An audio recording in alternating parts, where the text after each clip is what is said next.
안녕하십니까. 입시연구소 길의 이아람입니다. 온라인으로 논술 강좌를 소개하는 거는 메가스터디랑 이투스 수업 이후에 굉장히 오랜만입니다. 그동안 대치동에서 논술 강의를 계속 해오기는 했는데 입시연구소 길에서는 이제 그동안 영상으로는 대입 정보 그리고 설명회로만 인사를 드렸었죠. 2024학년도부터는 입시연구소 길에서도 인문 논술 강좌를 시작하게 되었습니다. 입시 컨설팅과 면접 수업에 더해서 논술 수업으로도 길에서 만나는 학생들의 입시를 더 밀접하게 책임질 수 있게 되어서 기쁘게 생각합니다. 이 짧은 영상에서는 제가 생각하는 논술 수업의 주안점 그리고 제 강의의 특징을 말씀드리고자 합니다. 제 논술 수업은 다른 논술 수업들처럼 기출 중심의 논제 쓰기 그리고 해제 강의로 시간을 나누어서 진행을 합니다. 먼저 논술 강의는 논제와 주제를 이해시키고 좋은 답안의 모델을 보여주는 것이 목표입니다. 우선 논제와 주제를 이해시키기 위해서 저는 입시 논술에서 평가하는 유형화된 질문들의 분석 과정 그리고 제시문을 독해한 후에 그 내용을 심층적이고 확장적으로 추론해가는 과정들을 매번 반복적으로 보여주는데요. 이 과정을 통해서 논술의 접근법에 익숙하지 않았던 학생들이 체계적으로 논제에 접근하는 방법들을 익혀나가게 됩니다.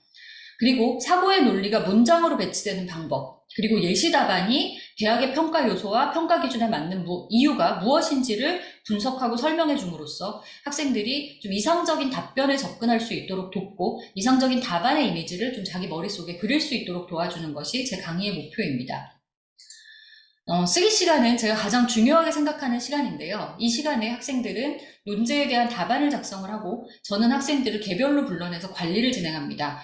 제가 진행하는 관리는 일상적으로는 첨삭과 과제 확인, 그리고 여름방학 이후에는 여기에 더해서 논술의 원서 전략을 수립하는 것까지가 제가 생각하는 관리인데요.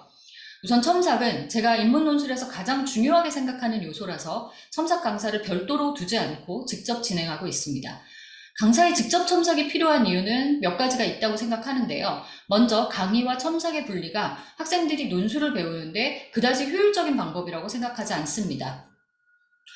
생소하기만 한 논술의 접근법에 빠르게 익숙해지기 위해서는 강의의 내용이 학생의 답안에 얼마나 적용되고 있는지 그 과정과 단계를 첨삭 시간에 한 사람이 반복적으로 살펴주는 것이 훨씬 효과적이라고 생각합니다.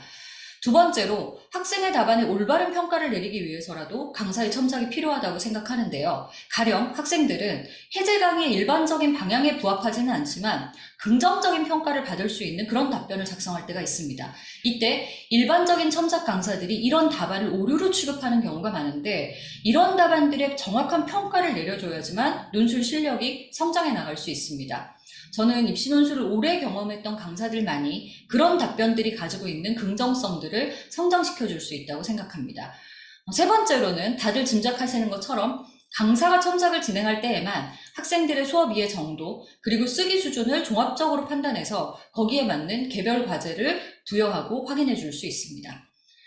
물론 강사가 첨삭을 진행한다고 해서 모두 제대로 된 첨삭을 하는 건 아니죠. 근데 저도 입시 컨설팅을 진행하면서 학생들로부터 강사의 직접 첨삭이 마치 원포인트 레슨 같은 그런 5분 첨삭에 그치는 경우에 대해서 꽤 많이 들어봤습니다. 어찌 보면 좀 성실하고 경험 많은 첨삭 강사보다도 못한 첨삭을 강사 첨삭이라고 받고 있는 그런 상황들이 벌어지는 것도 사실입니다. 실제로 학생 답안을 놓고 강의와 논제 그리고 첨삭의 이해 정도를 확인을 하고 이에 맞는 과제를 부여하고 또 제출한 과제를 확인을 하려면 충분한 개별 시간의 확보는 굉장히 중요한 일일 수밖에 없습니다. 특히 저는 여름방학부터는 좀 본격적인 논술의 원서 전략 수립을 위해서 학생마다 염두에 두는 어떤 대학별 기출 문제들을 써오게 하는데요. 그 글을 보면서 학생에게 맞는 대학들을 찾아주고 논의하는 과정을 위해서도 사실상 강사가 첨삭하는지에 더불어서 강사가 몇 분 동안 개인에게 시간을 할애하는지의 요소가 굉장히 중요한 부분이라고 생각합니다. 첨삭에 왜 시간이 들어가는지 제가 좀 간단한 실례를 보여드리려고 가지고 왔는데요.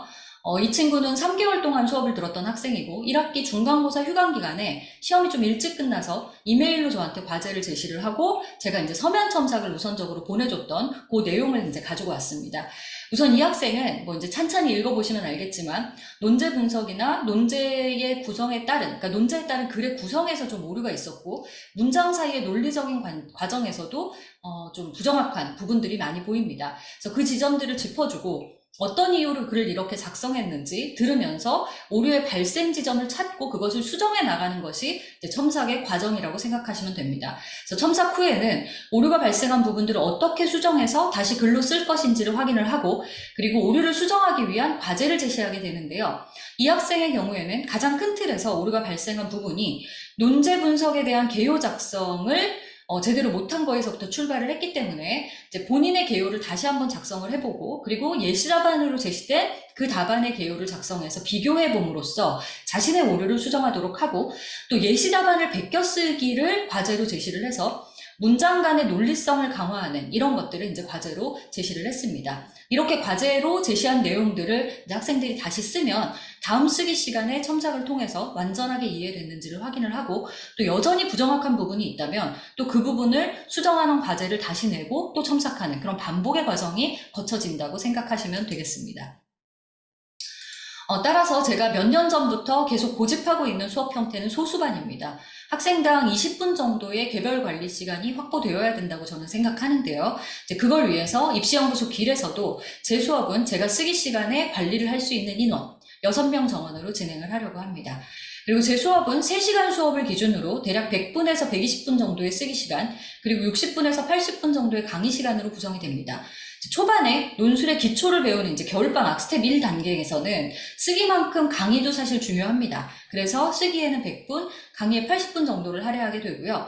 이제 3월부터는 본격적으로 기출문제 전체를 쓰기 시작하기 때문에 개별 첨삭이랑 과제 확인을 하는 시간을 확보하고, 기출문제에 부여된 쓰기 시간도 지켜줘야 되기 때문에 쓰기 시간에 120분을 할애하고 강의 시간에는 60분을 부여하고 있습니다. 또한 각 수업은 큰 틀의 4단계의 연간 커리큘럼 속에서 각기 다른 목표들을 가지고 진행이 됩니다. 우선 겨울방학인 스텝 1단계에서는 논술의 기초를 익히는 것이 목표입니다. 따라서 유형별로 질문을 이해하고 문항별로 쓰기 수업을 진행을 하고, 다시 쓰기와 함께 개인에게 적합한 독해 그리고 유형별 쓰기 과제가 부여됩니다. 스텝 2, 1학기 기간은 빈출 주제를 익히고 주제별로 다양한 논제를 소화하고 기출문제를 이제 전체 쓰기를 시작을 하는 단계인데요. 빈출 주제 15개를 다루는 논제를 이제 주 논제로 진행을 하고요. 대주제 속의 소주제의 다양한 쟁점들을 이해할 수 있도록 다시 쓰기랑 더불어서 주제 관련한 논제들이 과제로 부여가 됩니다. 논술의 빈출 주제, 그러니까 소위 말하는 배경 지식이 논술에 필요 없다는 말들도 많이 하는데, 저는 주제 이해도 굉장히 중요한 요소라고 생각합니다. 그 이유는 최근 논술고사들이 점점 시간 싸움이 되어가고 있기 때문에 그렇습니다. 100분, 짧으면 90분의 시간 안에, 길어야 2시간 안에 이제 답안을 작성을 해야 되는데, 이때 다뤄본 쟁점들이 많다면 제시문의 분석 과정을 좀 더 빠르게 소화를 할 수 있습니다.